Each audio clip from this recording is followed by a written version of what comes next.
No cap, nigga, back. Stacking my coin, stacking my coin, stacking my coin, stacking my coin. Bitcoin, Litecoin, Ethereum, cash.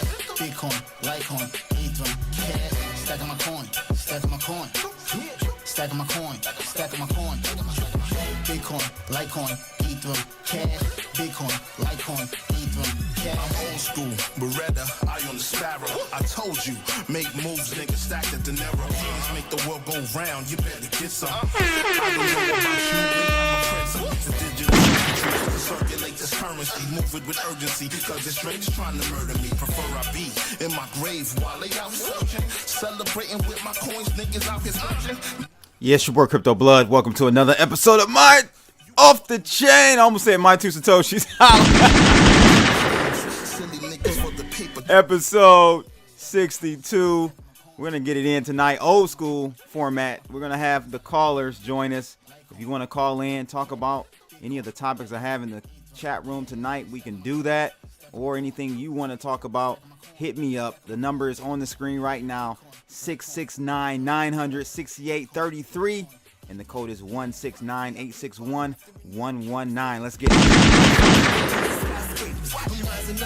To swags of a new flavor, I'm after a new layer of profit to lot greater. God is wild like the West, and I'm like Elliot Ness. I keep my drive locked in, I keep it close to the chest. Grinding for the right moment to rock on to the next. Cause these markets don't close, and my pockets won't rest. Got a vision of riches. My FOMO got the fearful in stitches. Holy up, yeah, cause we in the trenches. Crypto is my pension, dividends is my mission, and I'm inspired. Tonight we're going to talk about Beeple and his NFT art piece that sold for $69 million. I'm sorry, people. I really, I want to believe that we're not in a bubble when it comes to NFTs because, and tonight we'll talk about this. There are multiple facets of an NFT and how you can use them and implement them. We're going to talk about 0-day exploits that we're seeing hackers use NFTs for now. There are a number of ways you can use NFTs, but I'm just concerned that these artists NFTs are maybe in a bubble, and maybe I'll have another article from Zero Hedge that kind of connects the dots on why this is a bubble, and it may not end anytime soon, but at least recognize what is going on. So we're going to talk about that tonight. Also got something from this is crazy, Cointelegraph. You got to know what you're dealing with and what blockchain you're using to acquire your NFTs. Because a lot of these blockchains, I shouldn't say a lot of, I know in particular Ethereum, many of these NFTs can be set up in a way where the actual image can be swapped out. So you really don't have ownership of the very thing that you're buying, okay? There was a rug pull done on the Ethereum network on OpenSea, and it just illustrates, no one got hurt, but it illustrates really, the centralization of these NFTs. Maybe not the actual token, but what the token actually represents. So we're going to talk about that this evening as well. You guys see that on the screen right now. Cointelegraph, crazy subject here. And we'll talk about that here tonight as well. Make sure you guys hit that like button. We'll get started here in a second. Let's get it.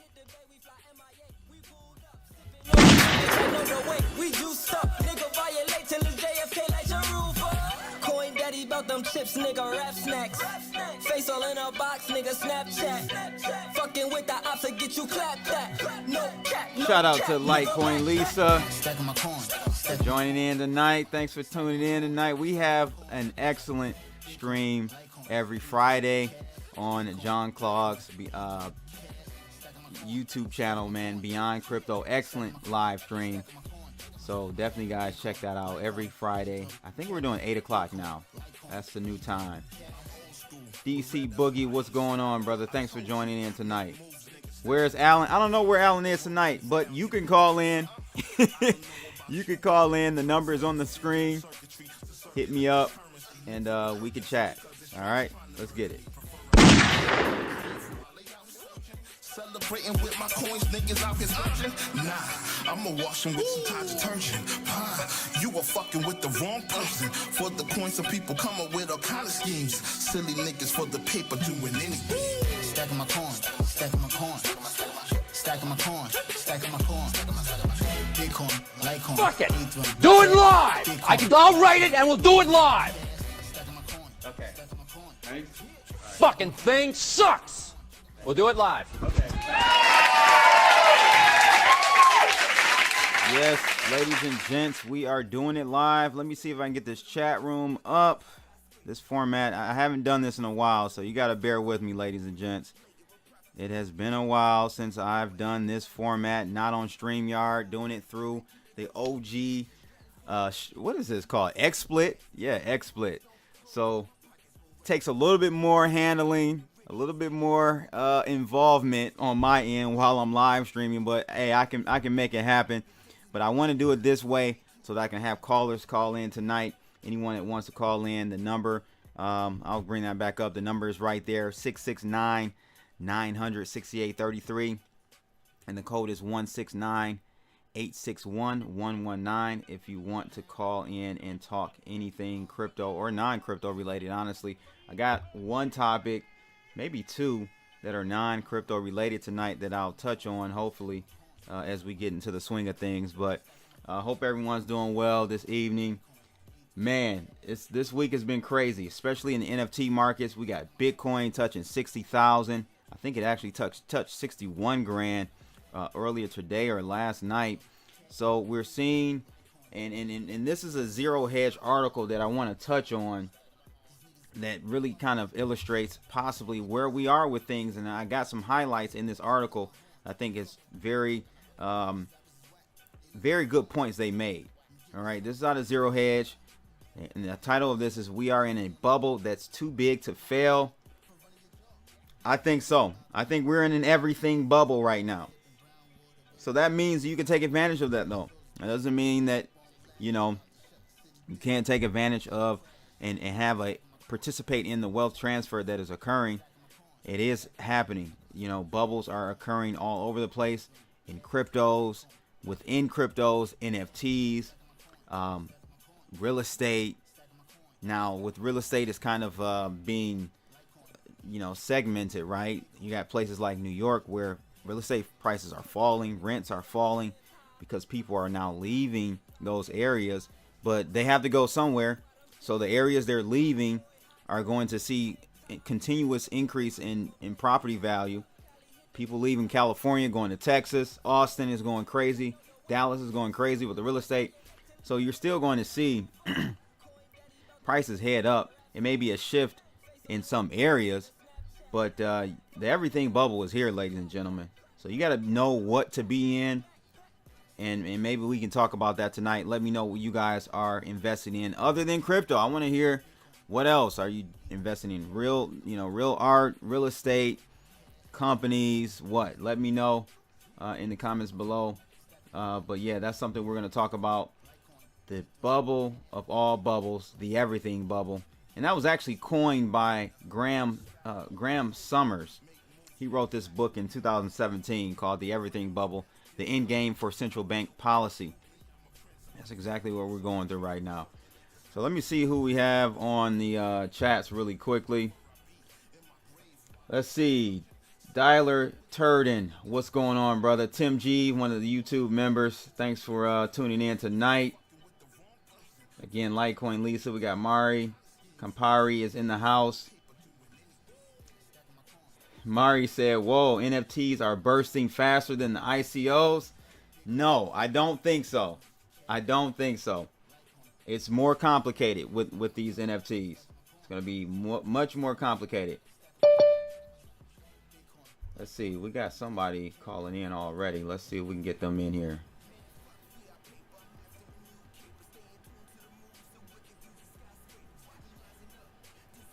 Let's see here.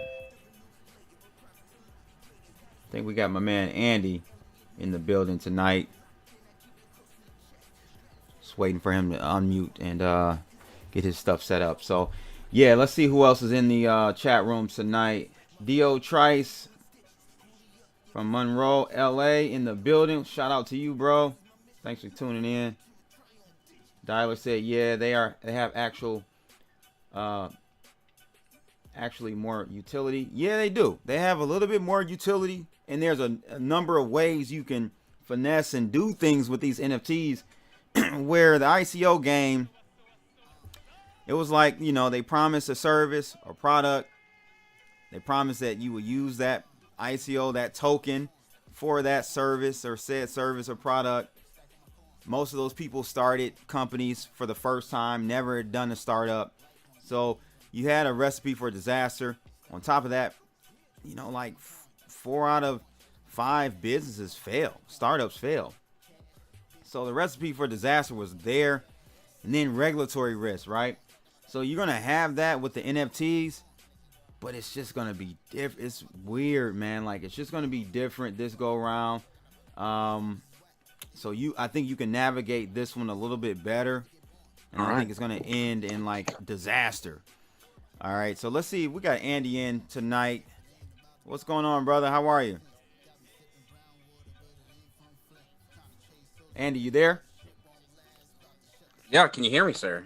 Yeah, I can hear you now. Right.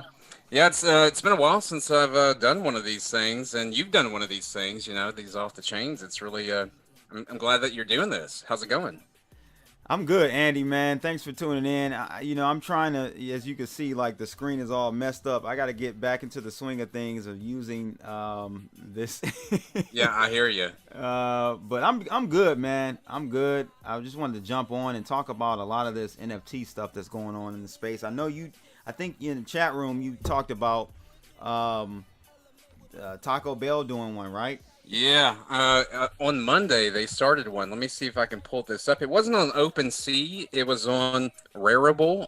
It's one that I'm not really familiar with, but they have a few cool ones. But I found it. I actually have no idea how I found it.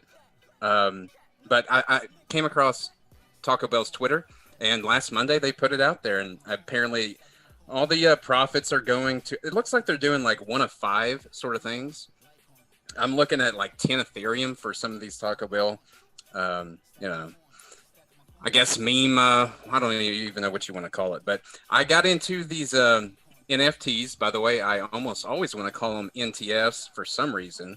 That shows you how unfamiliar I am with it. But I can't remember if it was Trek or Alan, but someone suggested OpenSea.io to me, and so actually I went in and I created an account. And I have a few up myself. And I put one up for free, right? As in, like, it wouldn't cost anyone. I think I did 13, like, 1 of 13 or something like that. I put one up to where it wouldn't cost anyone any Ethereum, but it would cost them gas fees, right? Like, I wasn't going to pay for their gas, but if they wanted to do it, it was there. It was kind of a funky image, just a picture of, like, basically a sunset for the most part. That was, tweaked a little bit in Lightroom. And actually 2 people came in, and like I gifted one to my friend who kind of encouraged me to start my whole YouTube thing that I've been doing for about 6 months.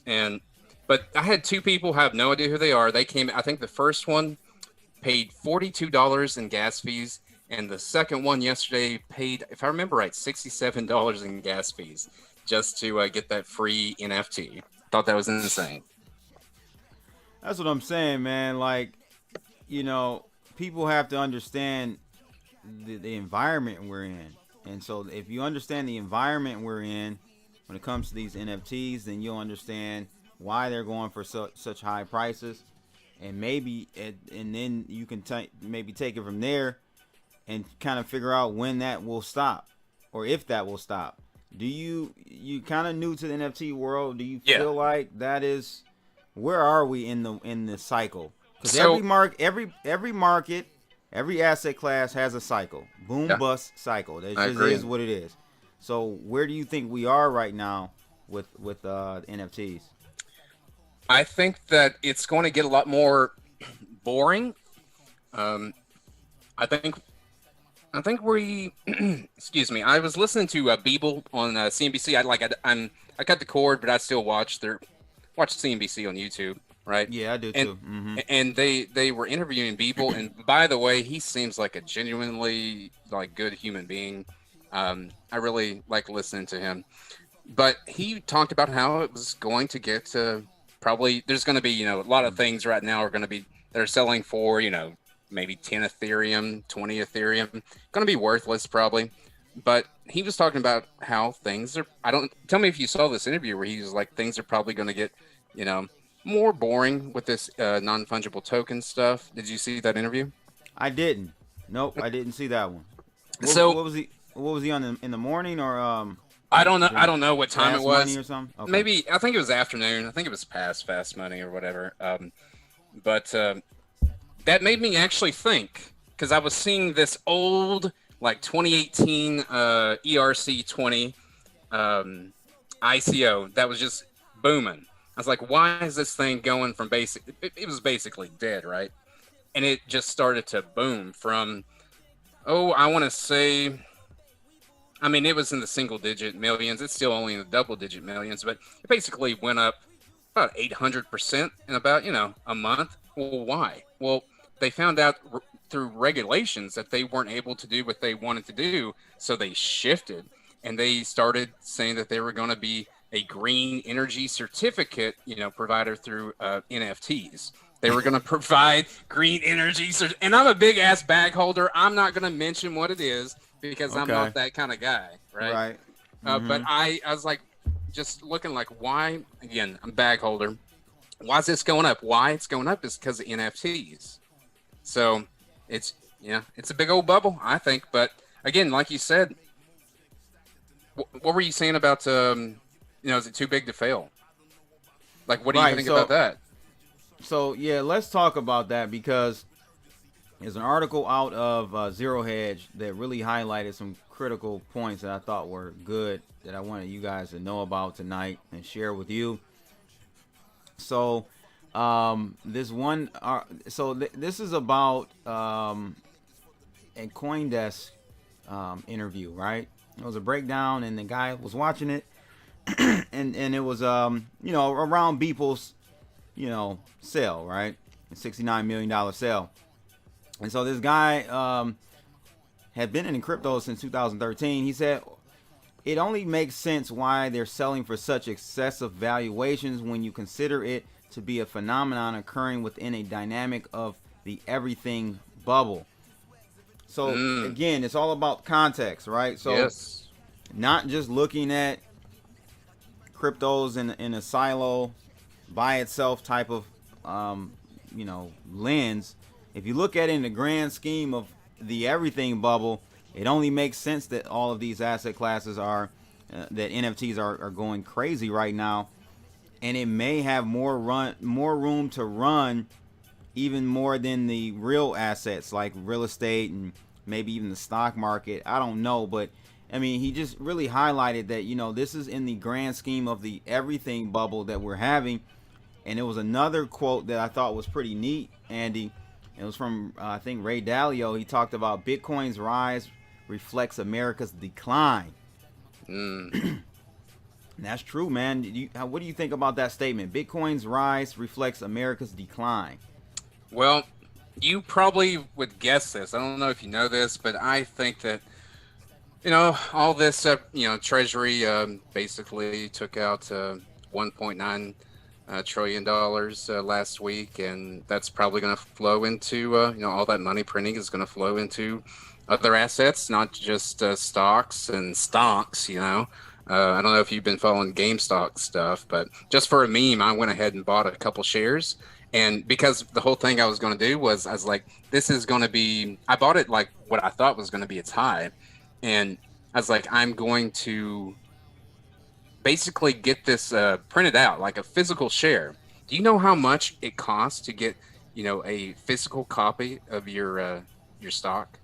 At least it can vary, but do you know like the cheapest that you can get a physical copy of your shares for? I've never even thought about doing that. Do you order it through what is it? It's just through your brokerage. Through brokerage. Okay. Yeah. So I have the cheapest one, and it was $100 to get the physical share. $100, and that's the cheapest one I could find. Some of them were way more than that. That was insane. That is crazy. My thought was to actually make it the physical meme, frame it, the share, and put it on my wall. Like that was going to be my GameStop meme.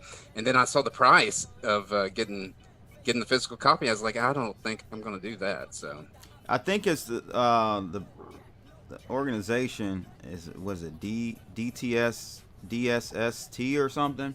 yeah, I've Someone read in into chat that. rooms. I've Yeah, read into someone that. Yeah. Go ahead.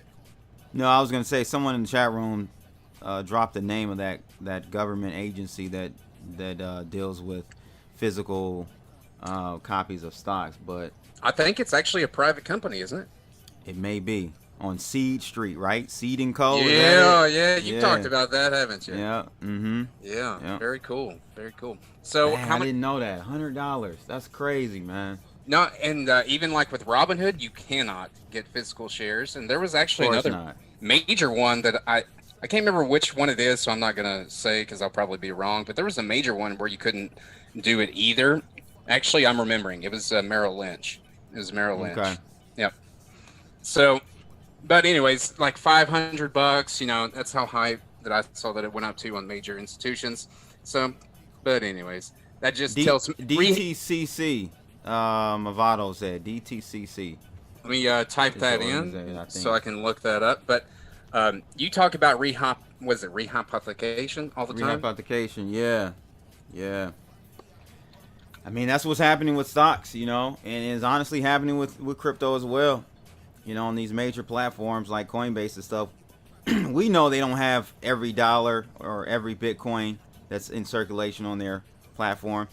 It's a way of, and I don't blame them. It's high finance, right? That's what they do. They figure out through mathematical equations. They have quant guys in the back rooms figuring out how much they need on tap, and the rest they'll go out and do other things with to try to make more money from it. But it is what it is. Have you do you have any friends who have been who have asked you about the Canadian Bitcoin ETF BTCC that you can get through? If I remember right, it's TD Ameritrade and another U.S. Brokerage. Has anyone asked you about the Canadian Bitcoin ETF? No. It's new. What is that? It's maybe like 2 weeks old, something like that. Oh, I think I did hear something about that. I was, me, like I trade, maybe you don't know this, audience definitely doesn't know this, but I kind of stopped trading Bitcoin and crypto after, doing my 2017 taxes because there wasn't a whole lot of stuff in there. And so I basically just started trading Bitcoin through GBTC, the grayscale, in my retirement account. So you were paying a 50% premium then, right? Well, I was going to ask you about this. The premium used to be up to around 20%, but actually, if you look, it's a little more complicated than just straight zeros, right? It's not just round numbers. You have to do a little bit more into that. But the GBTC wrap now is actually at a negative. Yeah. So that's interesting. I think here's my theory. Could be wrong. I wonder if people are piling in to the Canadian ETF because maybe there will be options associated with this ETF. And we know how options have really moved, like Wall Street Bets, how they have moved, these different stocks is through the options market. That's my thought. I don't know if I'm right or not. What do you Wall think? Street Bets is they're now targeting crypto mining companies. Have you heard about that? Like Riot Blockchain, something like that? Yep. So companies that trade on the stock market that are crypto mining companies, they're starting to pump those. So that's something for people out there to think about possibly as another play. Look into some of those crypto. I would say be careful, especially since we hit some momentum yesterday with the 30-minute, the 4-hour, and the 1 day in Bitcoin. We might have a little bit of a pullback, so just be careful. So that's what I would say. Oh yeah, people always need to be careful and take profits while you can. That's why I always talk about like analyzing the overall macro view of things, because then you can say, okay, well, I'll just take a little bit off the top here. I'll go to cash or maybe stable coin. Utilize those stable coins if you guys can. and then not, when I say take some off the table, it doesn't necessarily mean exit your profits back into your bank account. It could be to buy those particular coins and projects you like, DeFi tokens or whatever that you like at a lower price, so you get more units for the dollars that you put in. That's really what it's all about. What I would say is that, like, of course, this isn't crypto. We're talking about stock markets, and you do know that I'm mostly an options guy in the stock market, right? I do remember, yeah. So I would say the thing that you could do with, if you disagree with me and you think that like there's no pullback coming, maybe learn about options. And if you own a whole bunch of Riot, like Riot was in the single digits not too long ago, and it's near 40, it's up there right now. Mm-hmm. And so if you want to, there's things called covered calls. If you own over 100 shares of something, you can go in, you can agree to sell. Maybe you can go out 2 months and someone will pay you an insane amount of money to sell it at, $100 a share for each share. Who knows? I haven't looked at the option chain, but there's all kind of options with options. So, but yeah, that's a more advanced, move for people if they understand that. I'm sure they're already taking advantage of that. I don't trade options, but man, I know a lot of people that are making good money with options for sure. Well, I will tell you this: you have to like, if you are going to, you have to acknowledge that 90% of all like out of the money options, they're not going to work. So what does that tell you to do? You sell the out of the money options. You know what I mean? So is that a naked? No. I don't ever do anything naked. Okay. I own 100 shares and then I'll sell it. Right. I've built positions like insane, just selling like every month, going out and going at least 20% out of the money, and selling 20% above what the price is right now, going out a month, and just selling that. And sometimes it goes past that, but it usually doesn't. Like I said, 90% of the out of the money options never hit that strike price. So right. It's very less profitable, but it's more consistent. Yeah, man. I hear you. I need to definitely take a look at it, but there's so many markets, so many. I'll have no time for anything if I pick up another market to trade. But I want to get your opinion on this OpenSea situation that this one guy brought to light. His name is neither confirmed, and so recently he listed 26 non-fungible tokens on OpenSea's digital marketplace. So things took an unexpected turn, they said, on early Tuesday when the artist changed the images associated with the token from computer-generated portraits into photos of literally carpets. So the rug pull has bared his ugly head. That's hilarious. On the NFT markets. We all knew about this back when the DeFi game was really hot last summer. The whole rug pull thing. Well, this is kind of the same concept, very close concept to an NFT or a DeFi rug pull on the NFT game. What's your take on this? Because a lot of people don't understand that the NFT might be decentralized, right? In the actual token, but what that token has as far as an image reference might be on a static or centralized server. So you're paying for something that is actually not in your control. That's very important. You can't. So on Wax, guys, Wax blockchain, all those images and stuff, assets are actually uploaded to IPFS. So then that is truly decentralized, and you don't run the risk of that type of thing happening. But what's your take on this type of situation, man? Well, I've heard many of your guests talk about Wax. I haven't looked into it. So I can't speak on the Wax, but this, rug pull that you're talking and, taking pictures of carpets, hilarious.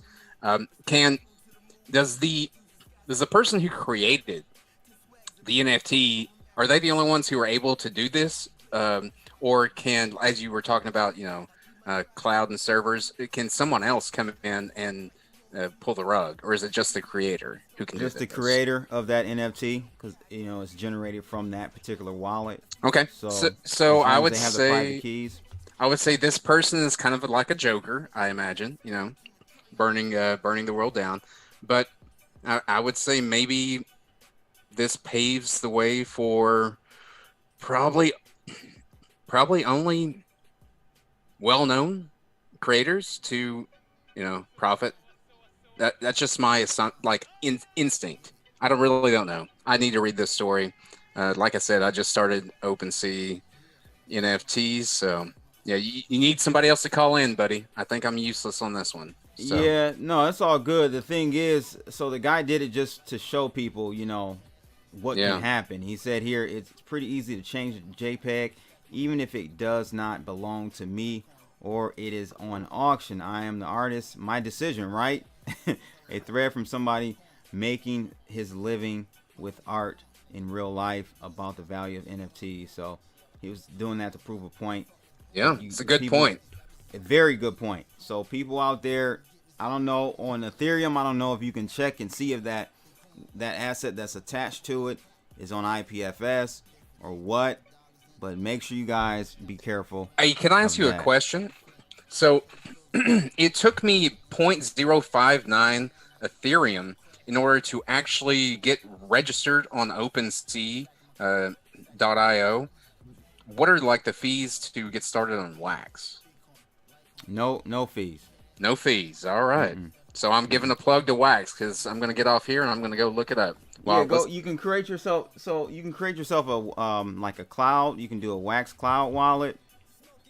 You can do it easily through there. You can buy Wax with a credit card. But yeah, to set up, you know, you can set up your NFTs and all that stuff with no fee, and it's pretty instant too. Yeah.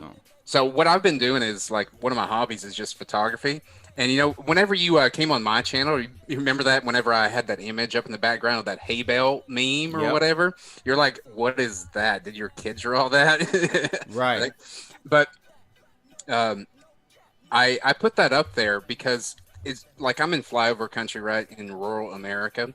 And one thing that I've noticed over the last maybe year and a half is like I'm just driving around in neighborhoods, just not just ranches either, just regular people's homes. And out in rural America, people use hay bales for memes. Can you believe this? Like I see them. So what they spray paint? Yes. On them or something? Oh, yeah. Okay. Yeah. Okay. I think that's really interesting. Yeah. I mean, it's a whole new world. It's a whole new world of memes, and the memes are everywhere. So, I probably need to go eat some supper. Do you have anything else that you wanna ask me before I get up here? No, man. Yeah. Any last words? Thanks for calling in. No, it's all good. Appreciate you calling in, and definitely have to get you on a kicking it session on the channel soon. Well, whenever I get really good internet, I will show my face. Currently, upload speed is pretty terrible, but waiting for that Starlink, right? Starlink, yeah. folks. So if you haven't signed up for Starlink, go ahead. And if you haven't looked at the X Prize, Elon is giving away $100 million in prizes to figure out how to capture carbon and bury it under the earth. So check out X Prize. It's like a 4-year competition, so no need to do it right now. Stay tuned and listen to Crypto Blood. Yeah, man. Thanks, Andy, for tuning in, bro. All right, man. We'll talk to you later. Bye. Peace. Yeah, guys. So make sure you guys, if you want to call in, chat about anything, I got one question in the chat room I'm going to try to touch on really quickly. But give me a call, 669-900-6833.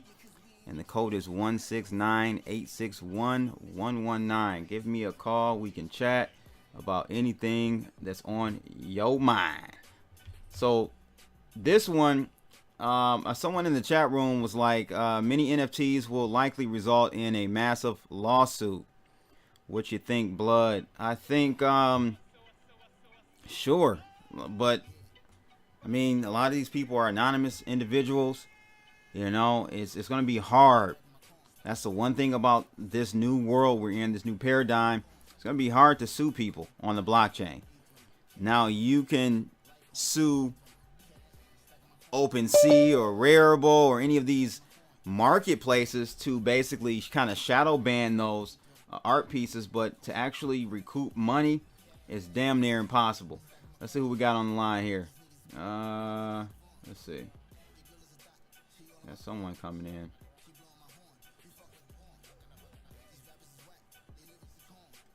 So yeah, I think that's going to be very hard to sue people.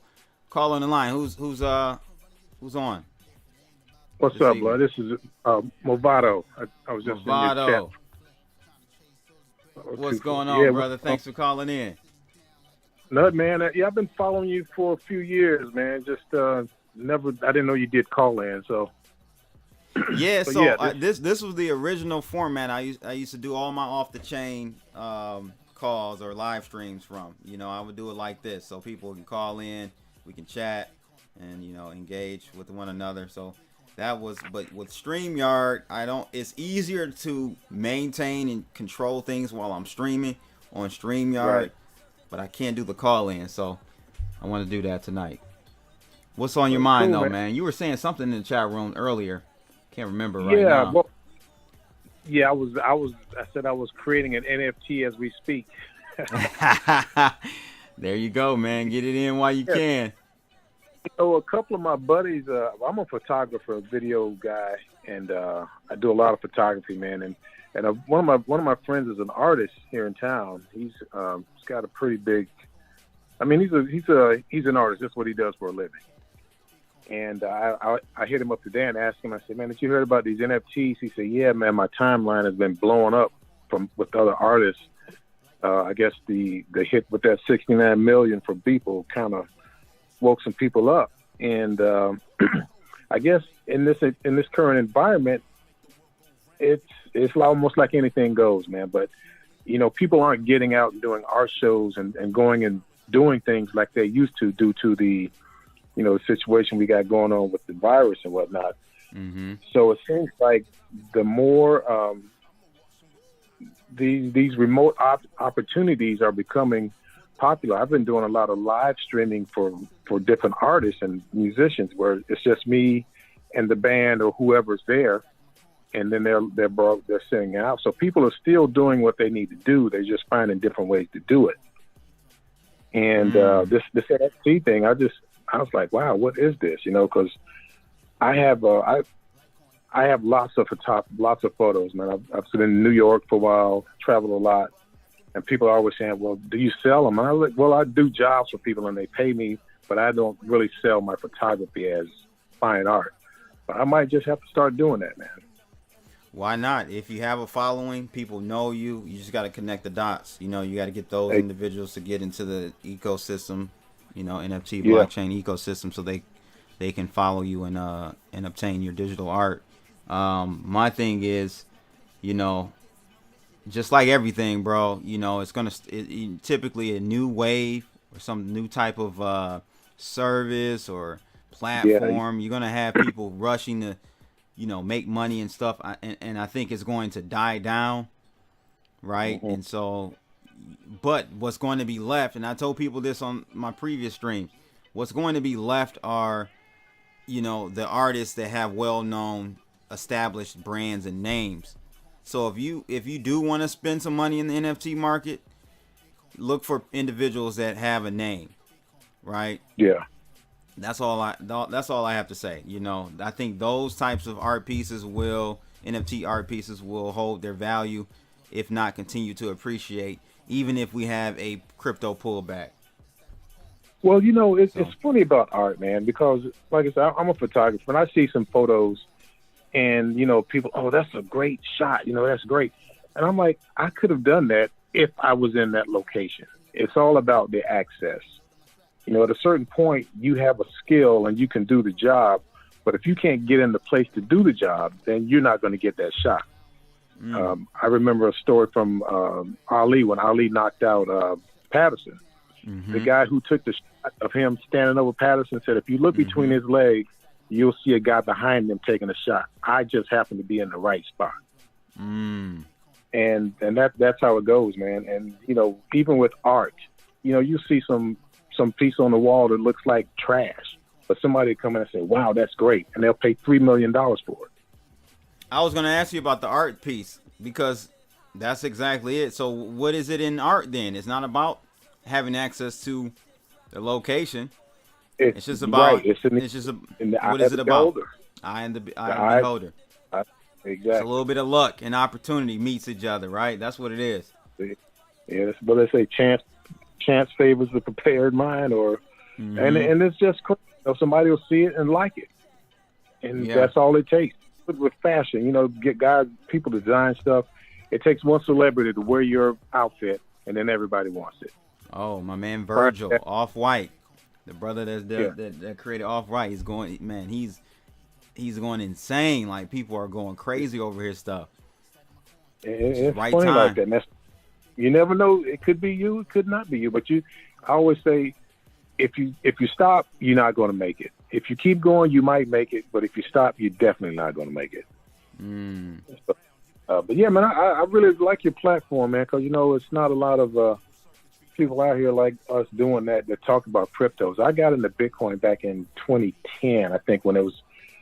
I don't know. It was still under $400, and I was telling people about it. They were like, "Man, what is it? How can I touch it? Can I say no?" And I didn't really understand it myself either. But I heard some people that I knew that they knew what they were talking about it, and they were saying, "Man, this is going to be big," And then when I saw the price jumping up a little bit, I said, "Let me get in here and get some," now, and I did. And I kept it for a long time and didn't pay any attention to it. Then I looked around and it was like $1,200, and I was like, "Man, where's my password?" Right, exactly. So, what's your Movado? What's your take on the markets now? We're talking NFTs, but what's your take on cryptos? More your traditional asset like Bitcoin, Litecoins, and all these other coins. What's your take on that? I'm in the main three right now. I've got some Ethereum, Bitcoin, and Litecoin, and I don't trade. I don't do a lot of trading. I kind of just I've accumulated them, and I don't know, man. You've been watching the rise of Bitcoin. It's up to like 60,000 and 61 or something. It's hard to say, man, because it's. If you look at the state of the real economy, when I say the real economy, the fiat economy, it's ever since I sort of became awake or aware of what's really going on, it's been supposed to have crashed, for years ago. Oh, it's died so many times. Absolutely. I don't think that narrative is around though anymore at this point. Right. It's going to take some and I said this is the black swan in crypto. It's going to take an SEC or Fed or the Treasury to come out with some draconian type style regulations on Bitcoin and crypto. Well, you see the IRS is coming out with this hidden treasures thing. I saw that. Don't really know what it's all about, but they're trying to get their Miami paws into anything that they don't have it's like the mob, man. They got to get their cut. They have to. Absolutely. I think they are. It's going to be hard to do it though. They're going to try. I know they're going to try. They have to, because if this takes hold and people start getting away from the dollar, they fought wars to keep that thing going. So and they'll fight more wars. Yeah. Right. They'll fight more wars to keep it going. And that's why I don't think the dollar is dying anytime soon. I'll believe the dollar is dying when we see some type of kinetic war that happens over the dollar. Then I'll say, okay, we're at that point. I don't think it's going to die per se, but if you notice, this thing is cyclical. The U.S. has not always been the top dog. It was Britain, and before that, it was like France. As you go back through the centuries, the dominant economy has cycled out, and the U.S. took over with Bretton Woods right after World War II, and we came off the gold standard, and now we print dollars and for oil, and you know how that whole thing works. But those things are cyclical, and we're not going to be the top dog forever. Now, it may not die, but it may cease to become the world's reserve currency if that's they're coming up with this SDR bucket, and China fought to get the renminbi in there, and you've got a whole lot of other currencies in there. So the dollar is getting a little long in the tooth, as they say, for and it's fiat getting currency. weak. It has been getting weak. It's lost 90%, 99% of its value, right? But Right. it's not static. It's not in. It hasn't lost 99% by itself. All the other fiat currencies have lost more, maybe Right. more than that, 99.9%. So if they're all falling, I mean, we can continue to fall. We can go all the way. There's an infinite amount of space between where we are and zero. Right. So, it's like they say, we're the best house in a bad neighborhood. Yep. There you go. So yeah, man. Yeah, I won't take up too much more. One last question for you. What's your are you into stocks as well, or no? Have you? No, I mean, because of where I work, I can't really do a lot of trading. So I don't, outside of what I'm allowed to do. I never, I never really got into the stock market too much. My son, on the other hand, he does, and I'm like, where'd you learn that from? Because I didn't teach you, Because my generation, man, we grew up, we didn't get into that part of the economy, and it's a sad state that the primary vehicle for accumulating wealth in this country is only known to a certain few people, and then you have to basically hire somebody to do it for you almost. If you don't want to get your face. Yeah, we're seeing that change though now with the advent of your Robin Hoods, your Weebles. Exactly. Yeah, so the barrier to entry is much lower. No commission on stock trades. But to me, again, I don't look at that as a good thing. I think that's a long in the tooth type of behavior. Exactly, right? This because is the last. They're pulling the last group of individuals in before the full reset. Who was that story from the crash, man? I think it was one of the bank titans. He said he knew it was time to get out when the shoe shine boys started giving him tips on the market. Yep. So yeah, man. Exactly. Exactly. I don't really partake in that, and I know a lot of people that do, and it's basically a casino, man. And at this point, I was telling a friend of mine one more thing before I go. He's in it big, and I'm like, man, so what are you doing? Are you trading? Are you using some kind of program? Because this is not your granddad's market. You can't just go in there and do your little trades like he probably could, or somebody. These guys are using these high frequency transactions, millions of transactions a day to save a penny, moving pennies around. So if you're not doing that, if you're not, got some kind of program or an advisor or somebody like that knows what they're doing, you're probably getting taken.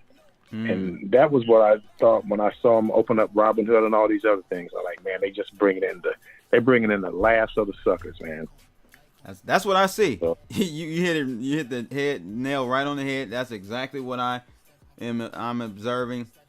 Is that with the Weebles, the Robinhood, zero commission? This is the last frontier. This is the last group of people to pull in. The last. And again, this could go another 5-10 years. I'm not saying it's over tomorrow, but we're transitioning into that last phase, man. The great reset. As they say, the last act of a dying empire is to ravage the people. So that's what they're doing, man. That's what they're doing, bro. So it's just you got to get. I do own some precious metals too, man. So I try to keep those in.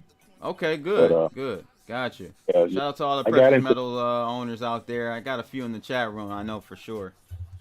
Yeah, you know what? I never could understand the beef between the crypto guys and the gold and silver guys. Man. I was like, I'll tell you, man, the beef was really from the precious metals people. I'm gonna be honest with you. Like when I got into crypto, they were so harsh against us. Like they were hating us. They were hating us more than the banksters. And we're like, yo, we're on the same page, bro. Like, calm down, And I think over the years, I think that it's like the crypto people are now like, aha, all that bashing, all that talking about us bad in the chat rooms. they kind of reversed it now. So I think that's where a lot of the animosity is coming from on the crypto side, back to the precious metals. But the precious metals people were the ones that kind of, came at us. Yeah, I saw that, man. But they've been making some moves too. So it's going to be interesting, man. This is going to be an interesting year, bro. I'll tell you the truth. We don't know what to expect, but it's going to be interesting. So as T.O. used to say, get your popcorn. Get your popcorn. There you go. All right, brother. Thanks for calling in, man. Definitely call in when I do these again. Great conversation. Yeah, bro. You too. I will do that. Take care, man. All right. Yep. All right. All right, guys. So, great conversation with Movado there. There was some comments in here I wanted to go over really quickly, though. Someone made some good comments here. PFC Wells, that's Trek with 2 Ks. He said that's what's going to happen with OpenSea and other centralized portals, which is going to encourage more gatekeeping. He's referring to when we were talking about, the rug pulls and people using and stealing art and using it to, make money from. That is definitely going to happen. These OpenSea, Rarible, all these marketplaces are going to be regulated. They're going to have the SEC is going to come up with some type of license, like they do for these Coinbases and E-Trades or whatever. They're going to have some type of NFT license to operate, and they're going to be held responsible for the things they list on their site. It just is what it is. That's what's going to happen. More regulation is coming for sure. Let me see if I can get this caller to unmute really quickly. There we go. Who's calling tonight? Hey CB, it's Jen. It's Big Curious Mom. Big Curious Mom. What's going on? Let me clap a round of applause for Big Curious Mom. How are you tonight? I'm doing great. I can't believe I finally got on one of your shows.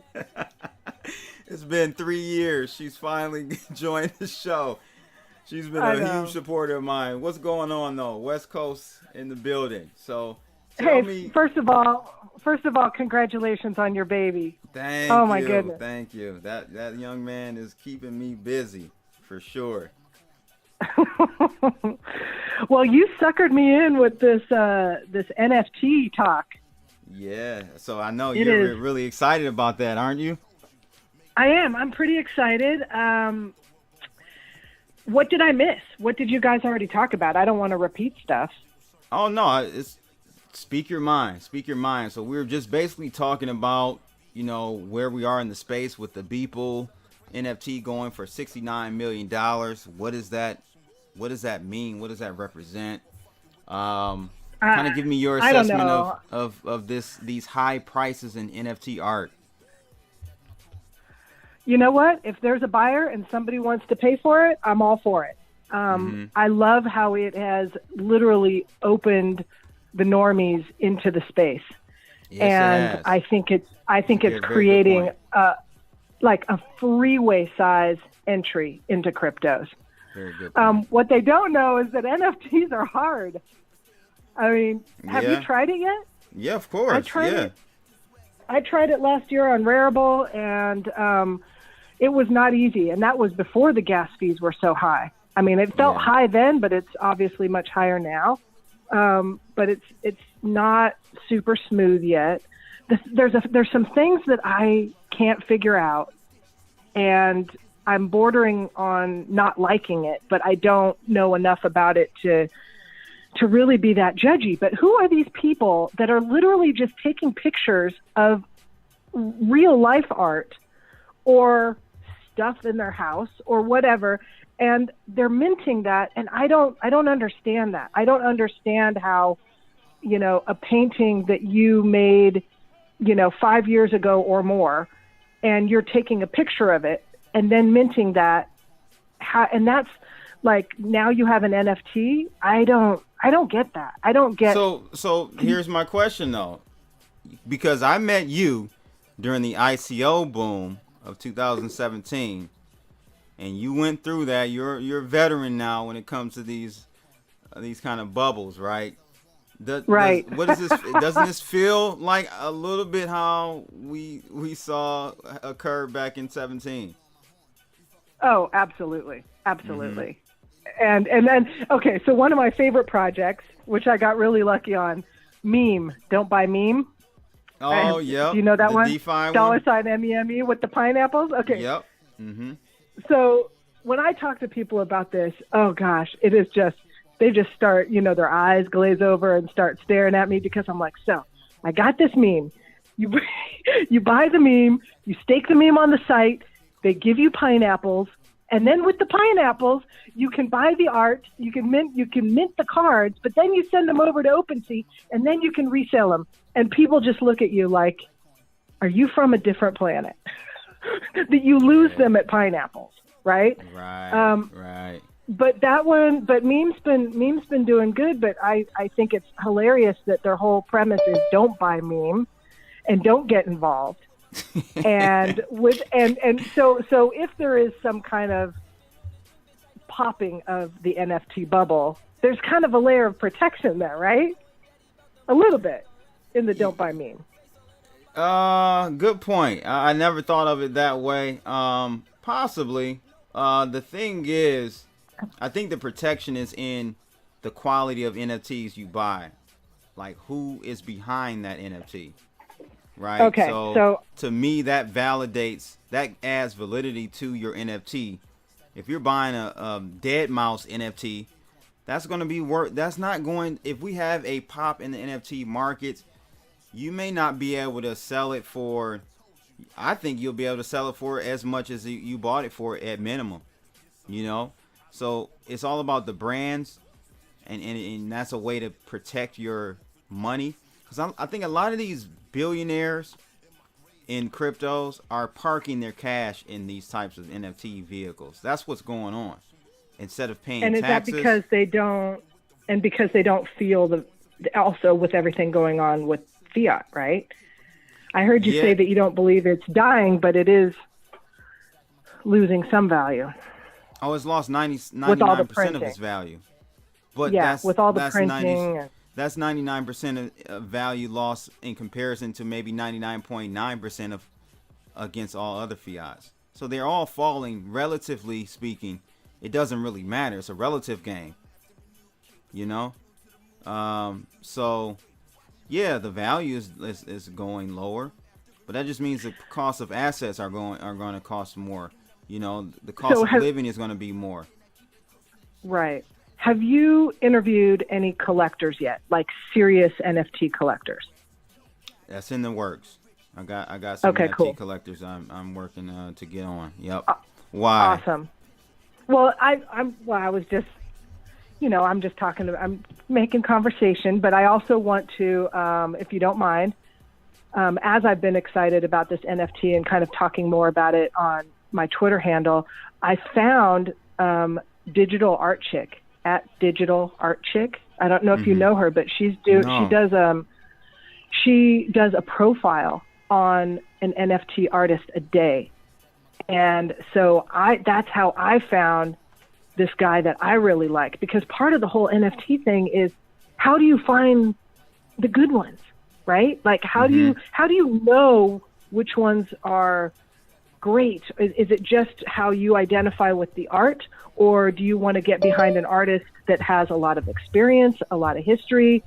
I guess the criteria is individual, right? But I found this guy most definitely is individual. It's subjective, but at the same time, what is your ultimate goal in this whole thing? If I'm an art buyer, it's basically the same thing as art in the art world, right? If I'm an art investor, I'm going to be investing in art pieces that I know the artist is either very popular now and they're going to have more value in the future, or I've done enough due diligence and market research to find the up and coming artists that will possibly be worth something in the future. If you're just you love art and you just love art, you're going to buy art because it looks cool, then that's what you're going to do. You can't mix the two. I wouldn't mix the two per se. Well, I have a favorite. Okay, and I found him through reading through the Digital Art Chicks profiles and everything. Nice. And his name is Musketon. I don't know how to pronounce it, but it's M-U-S-K, like Elon Musk. But then it's Eton, E-T-O-N. And he's a visual artist from Belgium. And he has some really interesting stuff. He is on Super Rare, which to me is like, okay, so Super Rare, are all those artists a cut above the other ones that we can just find anywhere? But he's selling his stuff on Super Rare. The good stuff goes for around 15,000. And then I think he has some other stuff that if you get it at the right time, you can get it for, 2 to 5 ETH or so, like a little bit less. But he does this cool pop culture stuff where he's mixing like McDonald's and Bitcoin.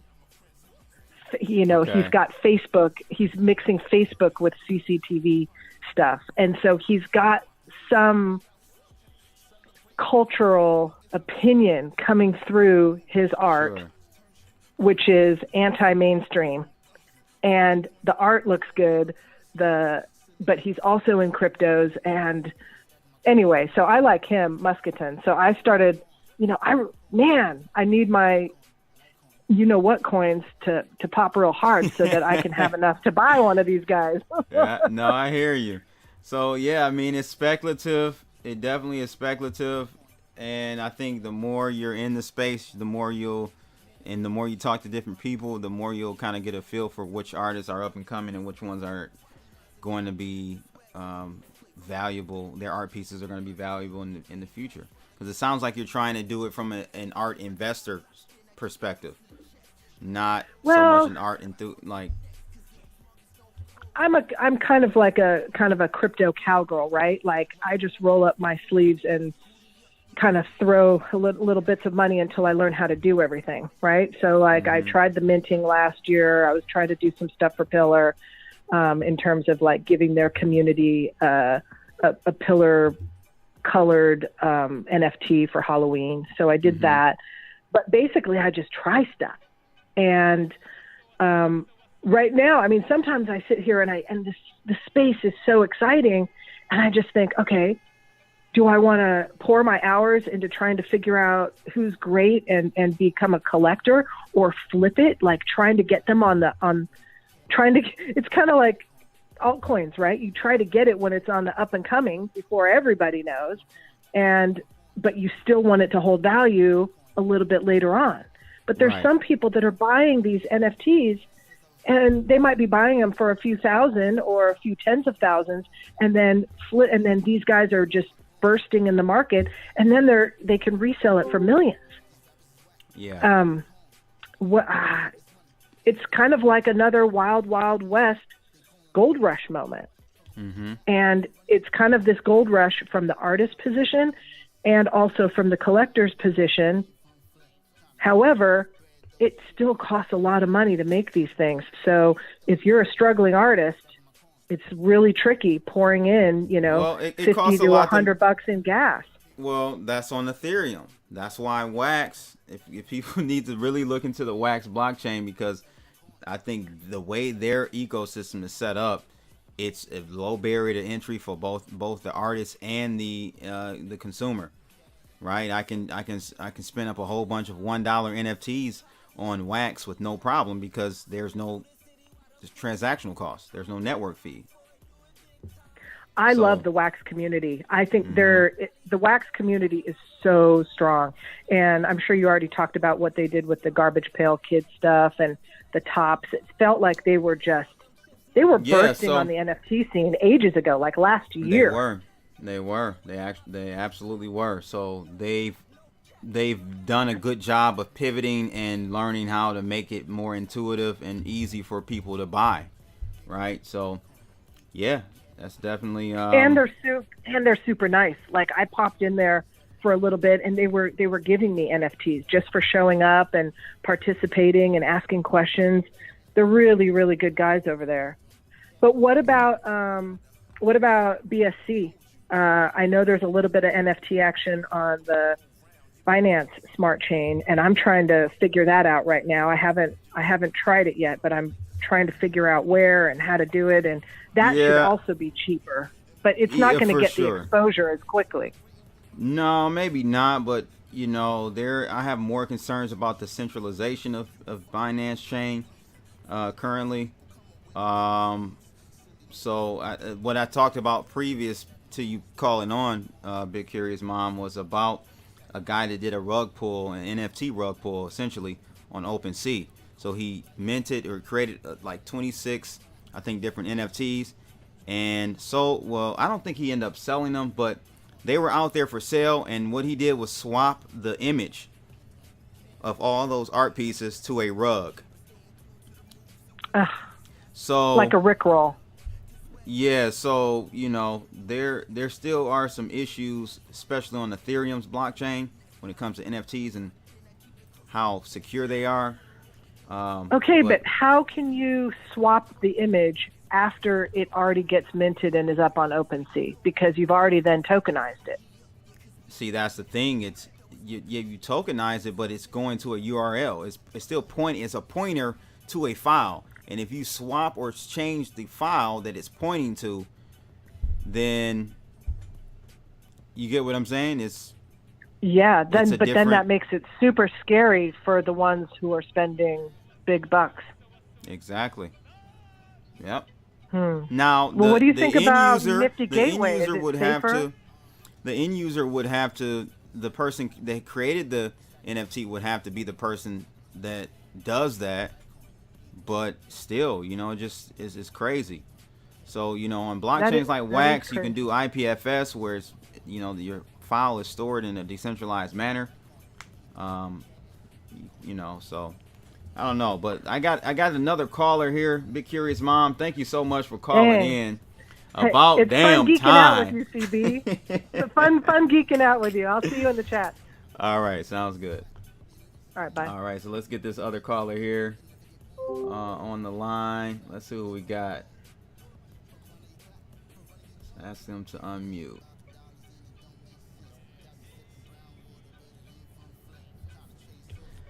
So while that person is unmuting, or I don't know where they are, I keep asking them to unmute. Big Curious Mom talks about Garbage Pail Kids, and we did the Burn Adventures series on Tops. That is Detroit, EOS Detroit. That is, you see it in the bottom corner. Shout out to my team.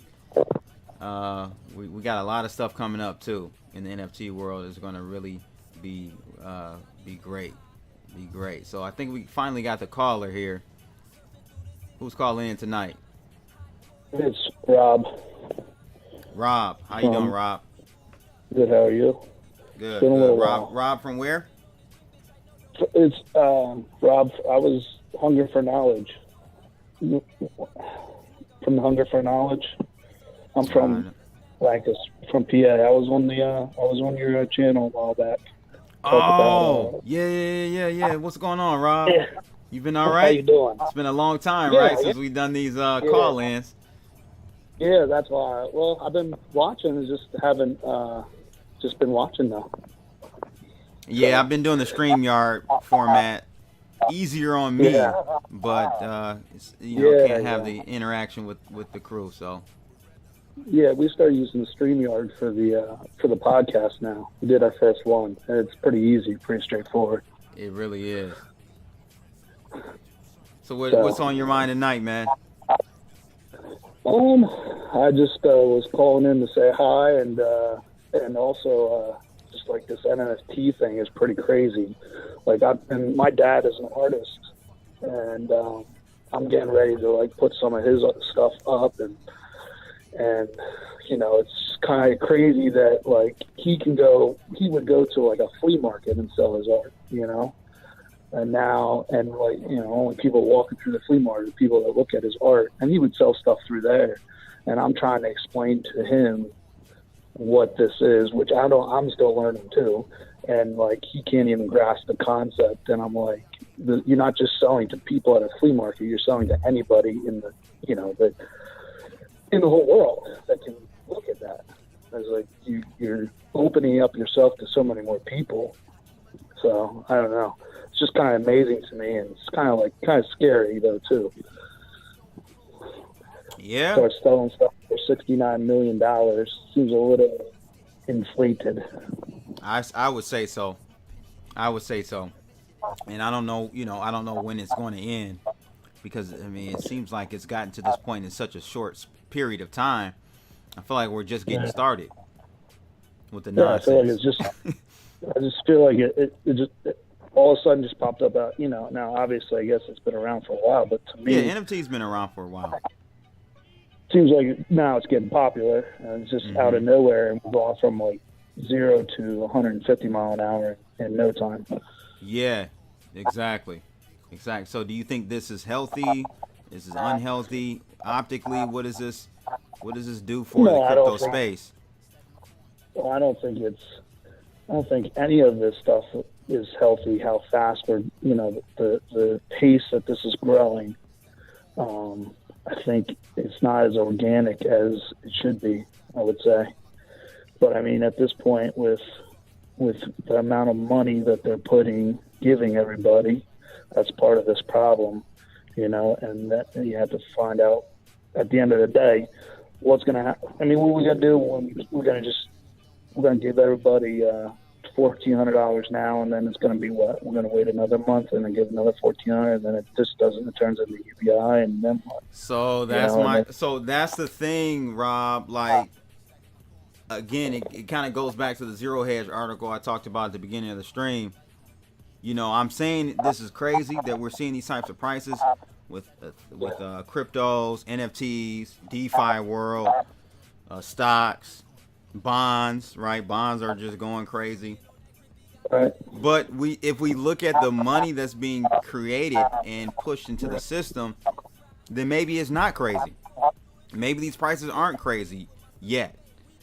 Yeah, no, I don't know. It's just the whole thing feels like I'm seeing, on Facebook, like kind of what you were talking about earlier with the other caller, and people talking about stocks that, getting into stocks, and like, I don't do stocks, but like people you just never even seen talk about stuff like that before. And I'm having conversations with people that, my dad's wife says to me, "Hey, can you invest into Bitcoin for me?"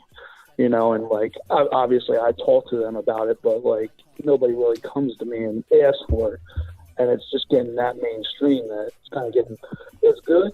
I feel like it's like we all been like waiting, right, for all that money to come in. And now that all that money's coming in, and I'm getting kind of nervous. Right. Exactly. Exactly. And what, I mean, if we get to, $150,000 Bitcoin, what does the world really look like at $150,000 Bitcoin? I mean, I don't know. Be honest with you, Rob, I don't think we're too far from $150,000 Bitcoin. I don't think so either. I mean, I don't know. Yeah, I don't think, I mean, at the end of the year, like, probably like what, 120-ish, I think. Yeah, we're only in March, bro. We're only in March, and we're at 60. Maybe. So a doubling from here. Yeah. Yeah, but again, it doesn't shock me if we're going to have the government, especially here in the United States, give families $1,500, $1,400, really $2,000 if you count what people got before. $2,000, and then they're talking about doing $300 a month for every kid, and it's just, man. But that $300 a month is like a tax credit, I think. Like, I think you can't. You can either you can use it next year when you do taxes, or you can get $300 a month for a certain period of time or something. Like, you can use it either way. I mean, it doesn't really matter. I think we'll get more money before then, anyways. Yeah, we will. And the thing is, I'm not saying it's not necessary for most people. We're in a pandemic, right? A lot of businesses closed. I understand. Absolutely. However, we both know, Rob, these guys use a crisis. They will not let a crisis go to waste. They will make sure they capitalize. And it feels like this was like a lifeboat to the monetary system, because it's given them another life. You know what I'm saying? Yeah. This pandemic is an excuse to extend and pretend even more. Yes, just kick the can down the road, as they say, further. Gave them an excuse to print as much as they want. So, do you think, I mean, for me, I think Bitcoin is kind of a reflection of inflation. Or, I know you're saying, I agree with what you're saying about the dollar, but I believe it's kind of a reflection of the acceleration of the dollar, losing its buying power. Because I noticed even going out and like buying stuff recently, like I was building shelves in my garage and I bought lumber like, I don't know, a month ago, and I paid $6 for some 2x4s. And those same 2x4s I bought yesterday, a month later, were $9. Oh, wow. And it's not just that. It's not just that, but like agriculture is going up, all that stuff. Like luxury they said, goods. Luxury goods are going up. Yep. And we're seeing that start to kind of take off. Seems like because it's different this time because the money printing is not going to the central banks where they can play play this game where the money just flows between each central bank. This time it's being injected right into the people's hands. Right. And so when you inject cash, when you inject liquidity directly to the people, they're going to spend it. They're going to spend it. And then that, if I can get enough people to buy something at X dollars, and then all of a sudden I see they have more dollars to spend, then I don't have a problem bumping it up a little bit. Yeah. And that's what happens. It's like giving everybody UBI and then not expecting rent to increase or not expecting homes to go up in price. Of course, the landlord's going to see if you're getting $2,000 a month.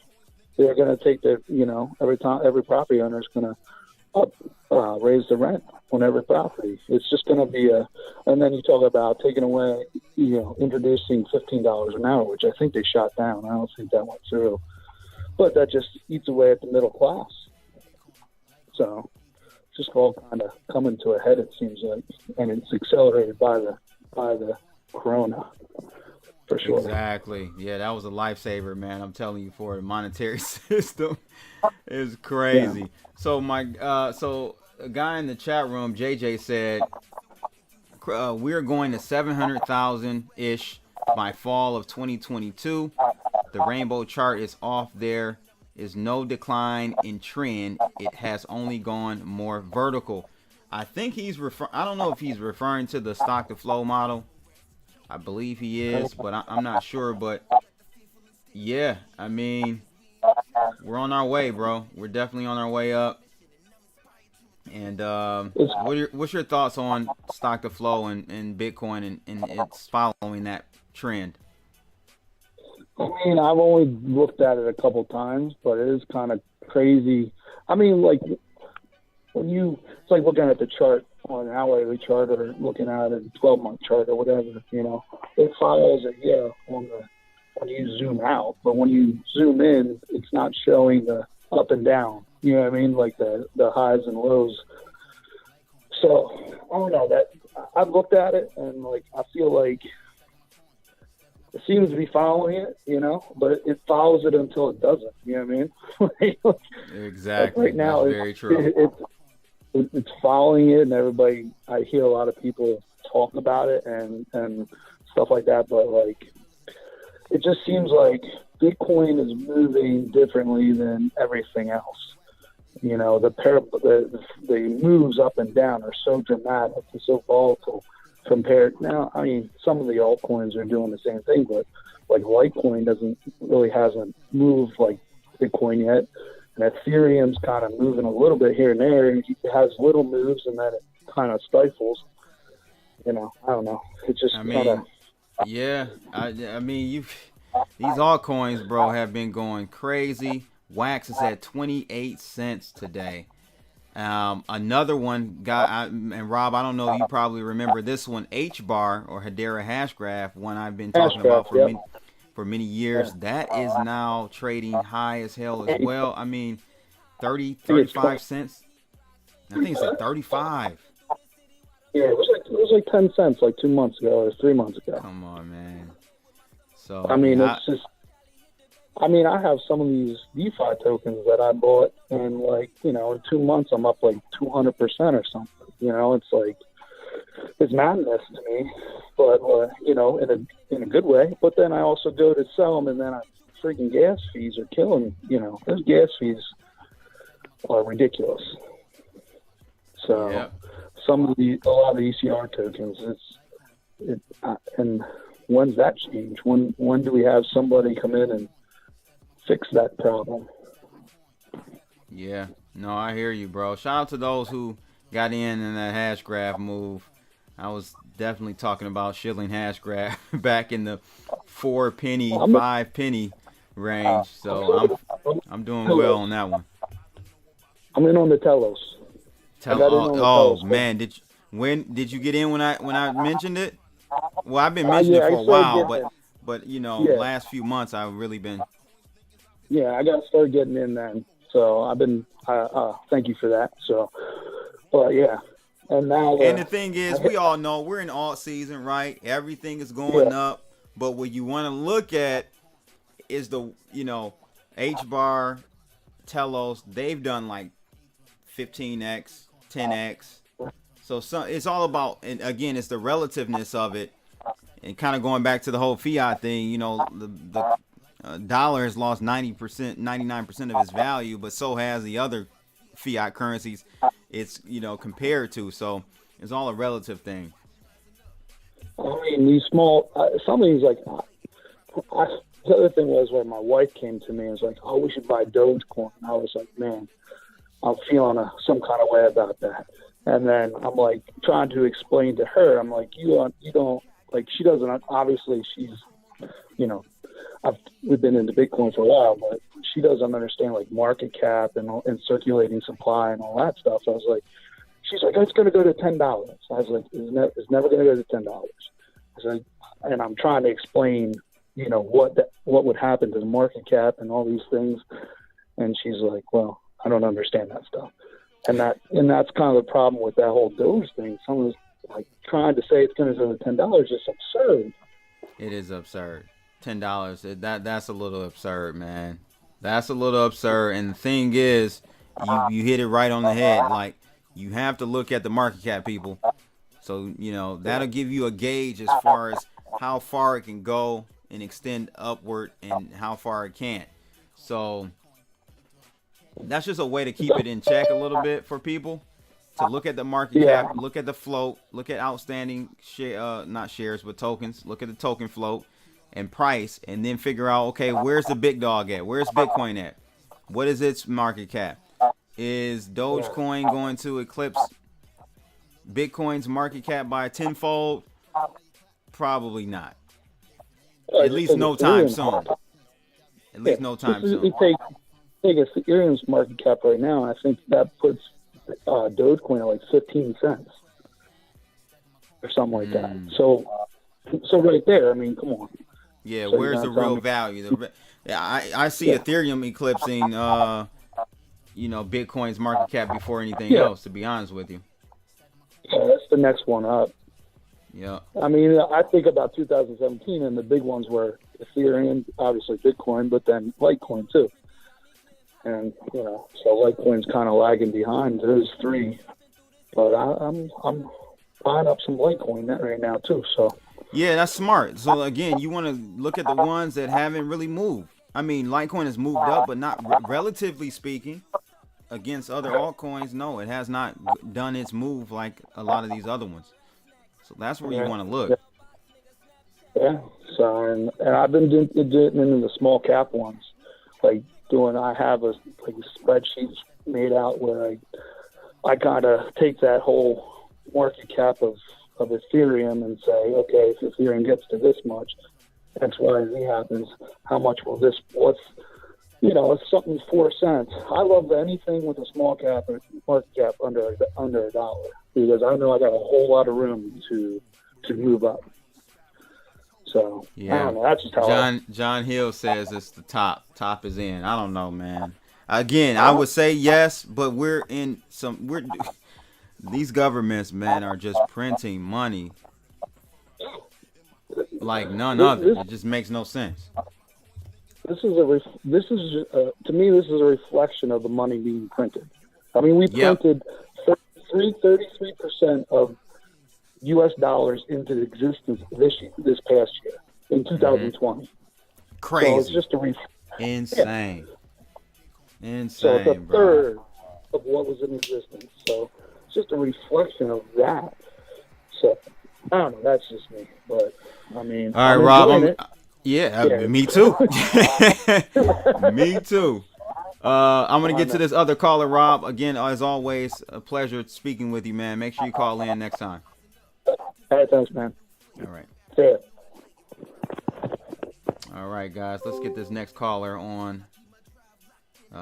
There we go. Thanks for calling in tonight, episode 62. Who's calling in?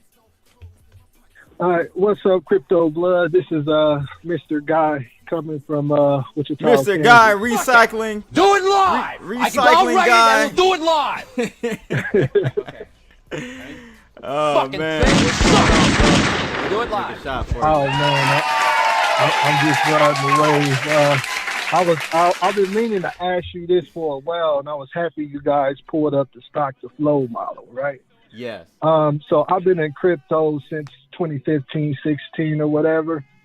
And so kind of when I got in, the whole model and what we believed, like this was going to be a transactional currency all the way up to like the halving or whatnot, right? And then came along the model or the narrative or whatever that, okay, this is a store of value, right? Mm-hmm. So the store of value got it ran all the way up to the 20K and the big pullback. Mm-hmm. And so following the stock to flow model, it'll get $1 million, it'll hit $1 million and then a $10 million market cap after that during the next 10 years, right? So I was thinking, like, what would it take for Bitcoin to hit $10 million per coin? And it's definitely not the store of value narrative that's going on now, because just the store of value narrative, I think you could only get it to, $1 million or a couple $1 million per coin, if that. I don't think it could happen. Why do you say that? Okay, because what's the market cap of gold, right? And what's the market cap of the stock market, right? And in order for Bitcoin to hit $1 million per coin, what does that market cap have to be? Okay, so currently we got Bitcoin is currently at what 1.1 is that trillion? Let's say 1 trillion. Let's say 1 trillion. Okay, let's just say 1 trillion, right? If we go to $600,000 Bitcoin, that's a $10 trillion market cap, right? We double that to get to $1 million. Just say $1.2 million. What are we looking at? $20 trillion market cap.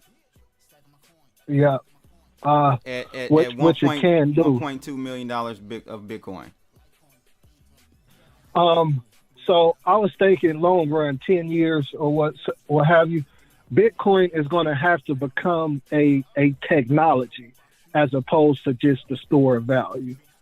Because over the next 5 years, once these these firms get a hold of it, and they're sitting with $100 billion worth of Bitcoin on their balance sheet, they have to keep that value and they have to drive that value up. So with these institutions, they're going to drive that value up by turning Bitcoin into a technology, right? As opposed to just a store of value, right? Here's the thing, Mr. Recycling Guy. That needs to happen now. It can't happen later. Yeah. It can't happen 5 years from now. I mean, they're working on rootstock and stuff, but I don't think we've seen any significant stuff. But that's how I see it going to that 10 million or these astronomical saying. numbers. I see what you're saying, and you may be right. I don't think it necessarily could just be just a store of value. What is the market cap of gold right now? Do you know off the top of your what head? is like 9 trillion?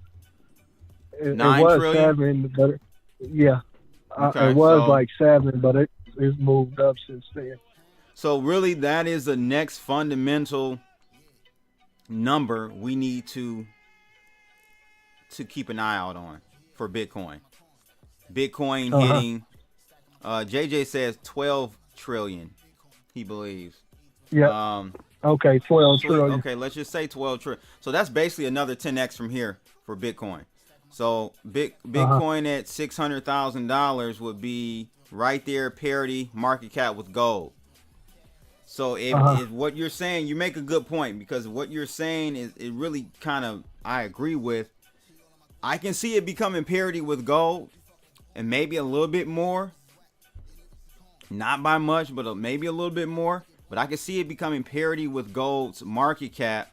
That'll put it at around 600,000. But for us to get to, like you said, a $10 million Bitcoin price, which no one is even talking about, but just I hypothetically say that, you got to have additional economic value. Following the stock to flow model, right? Following the stock to flow model 10 years out. If it actually sticks to that, right? Yeah, all the stock to flow models I've seen don't even go out that far as price wise. The highest it's going is 1.3 million, and currently they have that happening in 2025. Yeah, but the next step after that was the 10 million. Okay, got you. But I think it could hit that $1 million, $2 million with the same narrative as a store value. I think it could. I think we really could hit that $1 million mark, or even a couple million. But I'm saying to surpass that. That's my cycle analysis of the situation. Yeah, I have to agree, because you're gonna have to have some type of actual real economic value being transmitted on that blockchain to get it anywhere meaningfully past the market cap of gold, in my opinion. Because if Bitcoin is going to be gold 2.0, then that's really, that's the next marker. That's the next milestone for gold, is to flip or at least hit gold's total market cap. Yeah. So we're 10x away from that. We're 1,000% away from that. So we'll see. We'll see. Good point though. Very good point. I agree with you. Okay, and the next question I had is, see y'all talking about the NFTs. I was kind of put off about it at first, but now I'm thinking, hey, why not? Maybe I could get into something. Where do you recommend somebody to start at with the NFTs?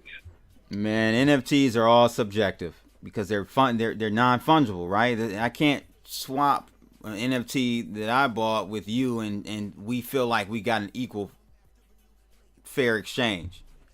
You know what I'm saying? Yeah. So it's subjective, man. I mean, I personally like Wax blockchain, and I participate and buy a lot of NFTs on the Wax blockchain. You got Tops is over there. You've got Street Fighter is over there. You got some major hitters that are over on the Wax blockchain that you should go check out. And that's just more so on the ease of use. And, I know they're talking about this 1559 EIP for Ethereum that's going to help reduce some of the gas prices. But even a reduced gas price, you're still, it's just the barrier to entry to me, it's just too high from a price perspective, for the average person. Where if you take a look at like a Wax or even some other chains, non-frictional, chains that don't have transactional costs, I think those are the ones that I would be looking to purchase NFTs on. So, Okay. That's my take on that, brother. Any other thoughts? Any last words for us tonight? No, I'm just sticking with it. Waiting to see when the market is going to top out, and kind of try to implement some of these technologies into real world use. That's sort of kind of where I'm focused on. Gotcha. I hear that, brother. Well, thanks a lot for calling in tonight, bro. I appreciate the call in.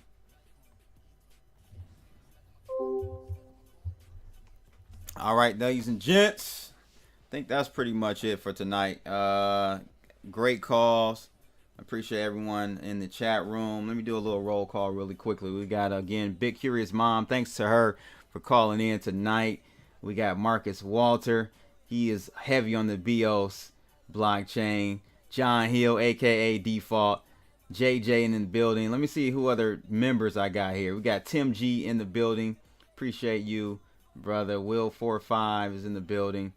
A lot of people checking in tonight. Appreciate it.